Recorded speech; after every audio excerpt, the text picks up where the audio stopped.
Você já sentiu que os anos estão passando, mas algo dentro de você ainda parece inacabado? Como se, por mais que o tempo avance, uma parte sua continuasse presa no passado, esperando um momento que nunca chegou. Muitas mulheres seguem a vida fazendo tudo direito, estudam, trabalham, constroem relações, mas no fundo carregam uma inquietação silenciosa, a sensação de que a maturidade emocional nunca chegou de verdade. Será que isso é apenas uma fase ou existe algo mais profundo? Algo que a sociedade, a criação ou até nossos medos nos impediram de enfrentar?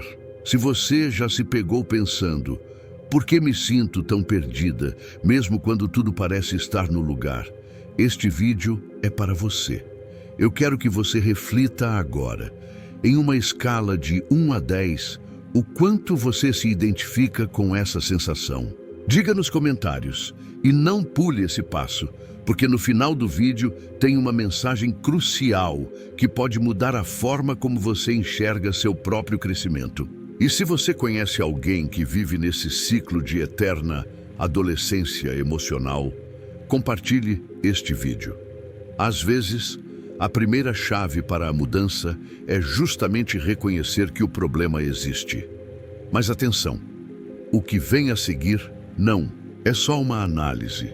É um convite para você se libertar de padrões que talvez nem soubesse que carregava.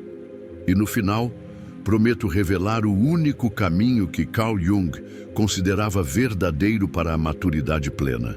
Não feche este vídeo antes da última mensagem. Ela pode ser o início de uma virada na sua vida.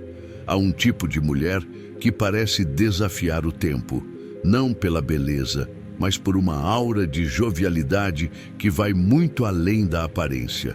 Ela é encantadora, cheia de sonhos, com uma energia quase infantil que cativa quem está por perto. Mas por trás desse brilho, esconde-se uma realidade mais complexa, uma resistência inconsciente a crescer. Carl Jung chamou esse arquétipo de Puella Eterna, a eterna menina. E ele não é um elogio, mas um alerta. Essa mulher vive suspensa entre o que é e o que poderia ser. Ela adora planejar, mas raramente age. Idealiza relacionamentos perfeitos, mas se assusta com a rotina do amor real. Troca de projetos como quem troca de sapatos, sempre na esperança de que o próximo será aquele que trará felicidade duradoura. O problema não está nos sonhos, mas na recusa em encarar o que exige esforço, responsabilidade, escolhas difíceis e, acima de tudo, a aceitação de que a vida não é um conto de fadas. E aqui está o paradoxo. Quanto mais ela foge da maturidade, mais ela se torna prisioneira de si mesma. A dependência emocional disfarça-se de liberdade. Ela acredita ser espontânea, mas no fundo precisa da aprovação alheia para se sentir segura. Se você se reconhece nisso, respire fundo. Não é sobre julgar, mas sobre entender. Porque o primeiro passo para sair dessa armadilha é admitir que ela existe. Mas se a Puella Eterna é a manifestação do problema, onde ele realmente começa? A resposta pode estar em algo que muitas de nós carregamos sem perceber. Uma infância que nos ensinou a depender e não a decidir. A semente da imaturidade emocional muitas vezes é plantada bem cedo, regada por um tipo de amor que, sem querer, sufoca em vez de fortalecer.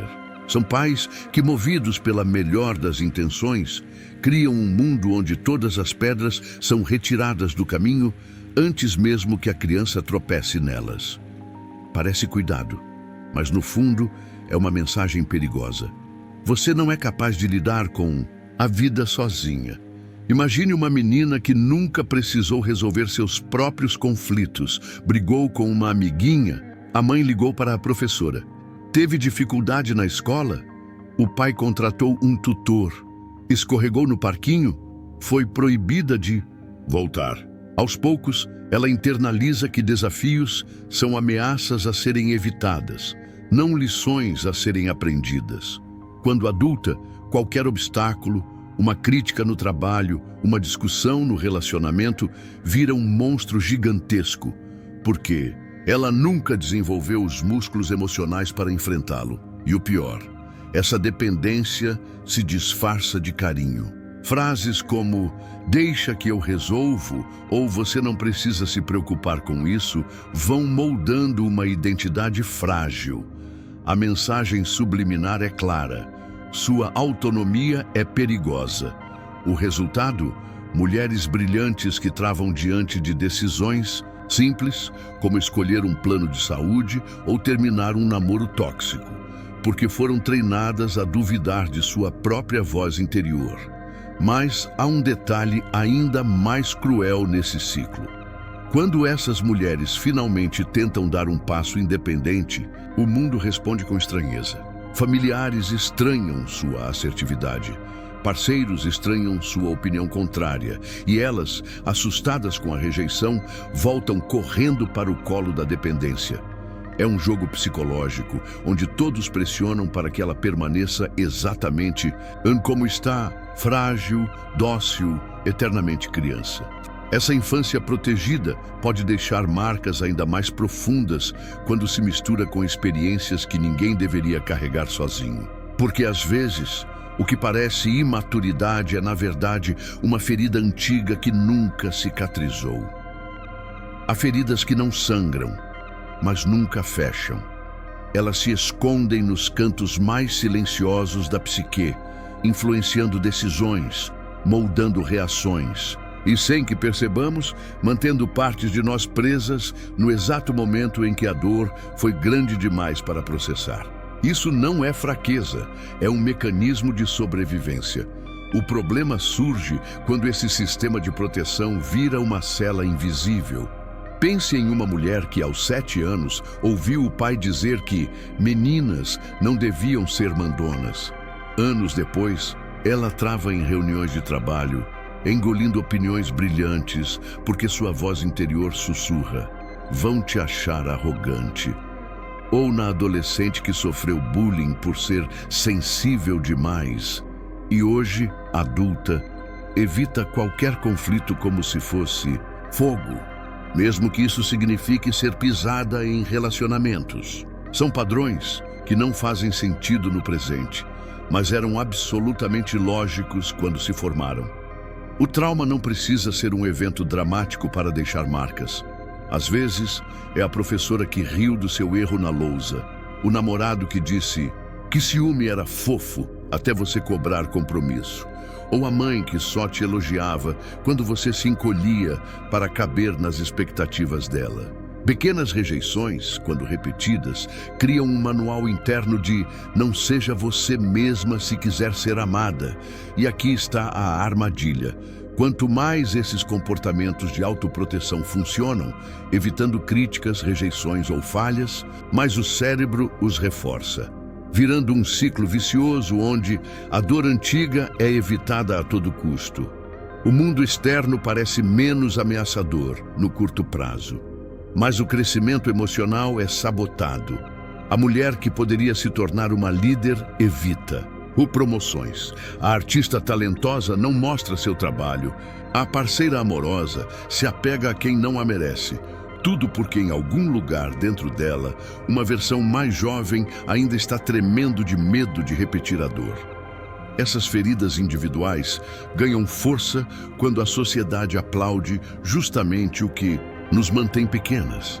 Porque há um sistema inteiro lucrando com a ideia de que mulheres devem permanecer. Há um contrato não assinado que muitas mulheres internalizam desde cedo. Seja encantadora, esteja disponível, mas nunca grande demais, forte demais ou, Deus nos livre, velha demais. Essa mensagem não vem em cartas ou discursos, mas nos detalhes. Nos filmes onde a heroína precisa ser salva, nas propagandas que vendem juventude como moeda de valor supremo, nas piadas sobre mulheres grudentas ou emocionadas demais. A cultura da eterna menina não é um acidente. Ela serve a um sistema que prefere mulheres dóceis, consumidoras e eternamente inseguras, Porque dúvida é o que mantém girando a roda dos produtos anti-rugas, cursos de autoajuda e relacionamentos onde elas se doam demais e recebem de menos. É assustadoramente lucrativo fazer mulheres acreditarem que seu maior trunfo é caber no ideal de fofa, porém não ameaçadora. Olhe ao redor. A influencer de 35 anos que edita fotos para parecer adolescente ganha mais patrocínios. A protagonista de romance sempre é desastrada. Para ele se sentir útil, até o termo madura demais virou insulto, como se autocuidado e limites fossem defeitos. E o pior? Quando mulheres tentam quebrar esse script, o castigo social é rápido. São chamadas de amargas quando se impõem, frias quando não buscam aprovação ou complexadas quando recusam se infantilizar para agradar. A mensagem é clara. Volte para sua jaula de menininha, é onde você é mais amável. Mas há um preço oculto nesse jogo. Por trás dos filtros e sorrisos complacentes cresce um vazio. A sensação de que se está interpretando um papel em vez de viver. A mulher que deveria estar no auge de sua força criativa e intelectual gasta energia tentando parecer leve, despretensiosa, jovem e, no processo, perde contato com sua própria voz. Essa desconexão não fica só no plano das ideias. Ela escorre para onde dói mais, nos relacionamentos que não evoluem, nas carreiras que não decolam, na vida que insiste em passar como um trem, do qual você sempre chega atrasada. Você já viu aquela colega de trabalho que tem medo de pedir aumento, mesmo sendo a mais competente da equipe? Ou a amiga que sempre escolhe homens emocionalmente indisponíveis, como se estivesse seguindo um roteiro invisível? Essas não são simples escolhas ruins, são sintomas de um problema muito mais profundo. A vida da mulher que ficou presa na eterna adolescência emocional parece um quebra-cabeça onde as peças nunca se encaixam. No trabalho, ela se sabota, sem perceber. Evita promoções, tem pânico de feedbacks e, quando finalmente brilha, logo se desculpa por ter sorte. Nos relacionamentos, repete ciclos de dependência, seja buscando parceiros que a tratem como criança ou amigos que sempre precisem de seus conselhos, mas nunca retribuem. E aqui está a ironia cruel. Quanto mais ela evita responsabilidades, mais o mundo a trata como incapaz. Chefe não a leva a sério, parceiros não a respeitam, amigos não a consideram para apoio real. É um ciclo que se autoalimenta. Quanto menos ela confia em si mesma, menos os outros confiam nela, o que, por sua vez, reforça sua insegurança. Os números não mentem. Mulheres que lutam com imaturidade emocional são 3 vezes mais propensas a adiar decisões importantes, vezes mais vulneráveis a relacionamentos abusivos, vezes mais propensas a sofrer de síndrome do impostor no trabalho. Mas o custo mais doloroso é interno. É a sensação constante de estar à deriva, olhando para outras mulheres da mesma idade que parecem ter algo que você não consegue nomear. É o vazio de saber que poderia estar muito mais longe. Se apenas o quê? Eis o enigma que a atormenta. Mas e se eu te disser que essa dor tem um propósito? Que todo esse desconforto é, na verdade, um sinal, um chamado urgente para o único tipo de revolução que realmente importa? A boa notícia é que Carl Jung já mapeou o caminho de volta para casa. E ele começa exatamente onde você menos espera. Há um segredo que ninguém conta sobre o crescimento emocional. Ele não acontece quando você finalmente consegue o emprego perfeito, o relacionamento ideal ou o corpo dos sonhos. Ele começa no exato momento em que você olha para as partes de si mesma que passou a vida inteira tentando esconder e diz: "Você também pertence a mim." Carl Jung chamou esse processo de individuação, e ele é a única saída real da armadilha da eterna adolescência. Imagine que sua psique é um reino dividido. De um lado está a boa menina, que todos elogiam. Dócil, agradável, sempre disposta a se encolher para caber nos espaços que lhe deram. Do outro, escondida nas sombras, vive sua versão selvagem e inteira. A mulher que sabe dizer não, que ocupa espaço sem pedir licença, que não tem medo de mostrar suas cicatrizes. A individuação é o ato corajoso de reunir esses dois territórios em um só. Mas atenção, isso não é um exercício de positividade tóxica. Jung foi claro, você não vence suas sombras com luz, mas sim trazendo-as à consciência. Aquela raiva que você engole desde criança, ela guarda sua capacidade de colocar limites, aquele medo de ser abandonada. Ele esconde sua coragem de ficar sozinha quando necessário. Cada pedaço rejeitado de você é, na verdade, um fragmento esquecido de seu poder. O processo é simples, mas não fácil. Reconhecer os padrões. Que histórias você repete desde a infância? Não sou boa o suficiente? Preciso agradar para ser amada? Questionar as origens. Quem se beneficiava quando você acreditava nessas mentiras? Um pai controlador? Uma sociedade que prefere mulheres obedientes? Integrar as sombras. Permitir que a mulher adulta, não a menina assustada, tome as rédeas de suas escolhas. E aqui está a magia. Quando você para de fugir dessas partes inaceitáveis, algo extraordinário acontece. A mesma mulher que tinha pânico de conflitos descobre que pode discutir sem desmoronar. A profissional que se escondia atrás de não sei começa a liderar projetos. A parceira que implorava por migalhas passa a exigir reciprocidade. Não porque leu um livro de autoajuda, mas porque finalmente acessou recursos que sempre estiveram lá, enterrados sob camadas de medo. Este não é um final feliz pronto, é um convite para começar sua verdadeira história. Porque agora você sabe, maturidade não é um destino, mas a coragem de navegar suas próprias profundezas. E nessa jornada, cada passo, mesmo os tropeços, são provas de que você está finalmente crescendo. Se este vídeo tocou em algo real dentro de você, não deixe essa sensação se perder. Escreva nos comentários qual desses capítulos falou mais fundo com sua experiência.